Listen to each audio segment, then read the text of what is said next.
Good afternoon. I hope this daily connection finds you well.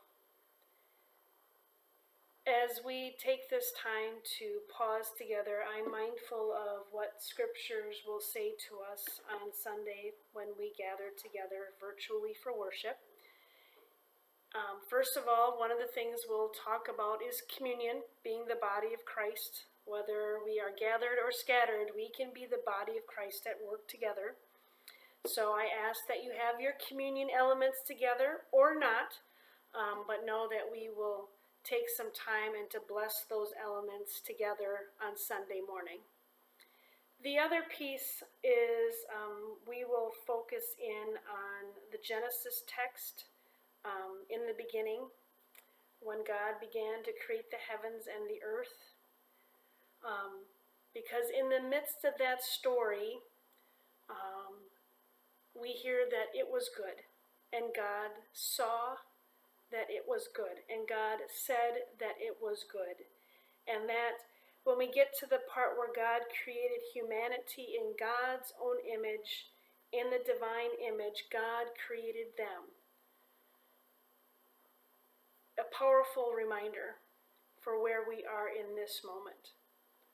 That when in the midst of unrest, in the midst of acknowledging whose we are and who we belong to.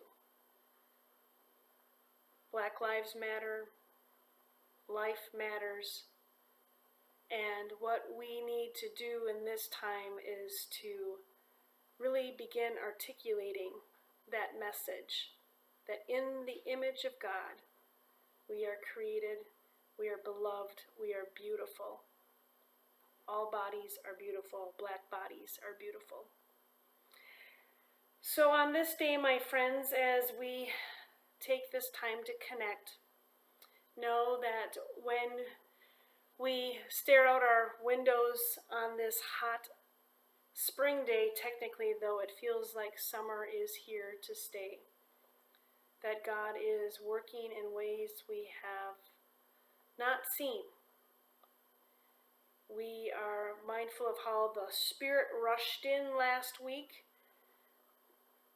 to connect us, and now God is working on connecting us again and reminding us that we are created in the image of God.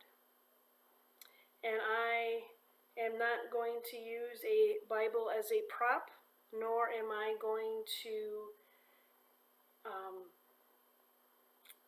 go on photo displays, but I'm also mindful that the Bible that we read from, cherish, find words of comfort and solace, is never meant to be used as a weapon, nor as an opportunity to get a point across so that it drums up such discontent.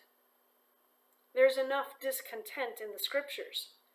All we have to do is read about deep levels of oppression and hurtful acts.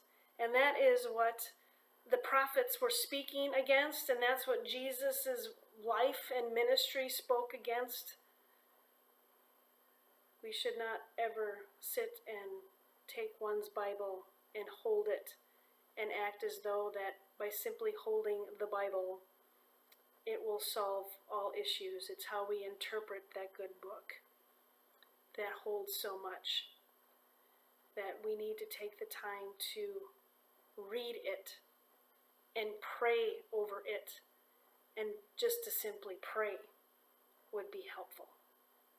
So my friends, when we take this time to gather on this night as we sit around our tables, let's take a moment and express goodness and love and light, even in the midst of all of this. For there will be better days, and we will do it together. God's peace and light be with you, and I'll see you tomorrow.